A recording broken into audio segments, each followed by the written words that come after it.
શહેરના વડસર વિસ્તારમાં આજે પરોઢિયે લાગેલી ભીષણ આગના બનાવથી હલચલ મચી જવા પામી હતી।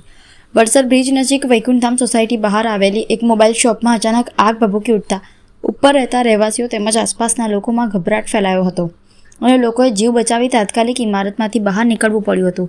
મળતી પ્રાથમિક માહિતી મુજબ દુકાનમાં લાગેલી આગનું મુખ્ય કારણ શોર્ટ સર્કિટ હોવાનું માનવામાં આવે છે। આગ એટલી ભીષણ હતી કે જ્વાળાઓ ઉપરના મકાન સુધી પહોંચી ગઈ હતી અને આસપાસના ફ્લેટોમાં ઘાટો ધુમાડો ફેલાતા ક્ષણિક અફરાતફરી સર્જાઈ હતી। જેડીસી ફાયર બ્રિગેડના સૈનિક દીપકભાઈ રાઠવાએ જણાવ્યું હતું કે અમે સ્થળ પર પહોંચ્યા ત્યારે આખી મોબાઈલ શોપ જ્વાળાઓની લપેટમાં આવી ચૂકી હતી અને અંદાજે 15 ફૂટ ઊંચી અગન જ્વાળા દેખાઈ રહી હતી। લગભગ 1 કલાકની કાળજીપૂર્વકની કામગીરી બાદ આગને સંપૂર્ણ કાબૂમાં લેવામાં આવી હતી। આ બનાવની જાણ થતાં પોલીસ પણ તાત્કાલિક સ્થળ પર દોડી આવી હતી અને પ્રાથમિક તપાસ હાથ ધરી હતી। આ આગમાં મોબાઈલ ફોન, રોકડ રકમ, ફર્નિચર સહિતની કિંમતી વસ્તુઓ સંપૂર્ણ રીતે બળીને ખાખ થઈ ગઈ હોવાનું જાણવા મળ્યું છે। આગના કારણો અંગે વધુ તપાસ ચાલુ છે।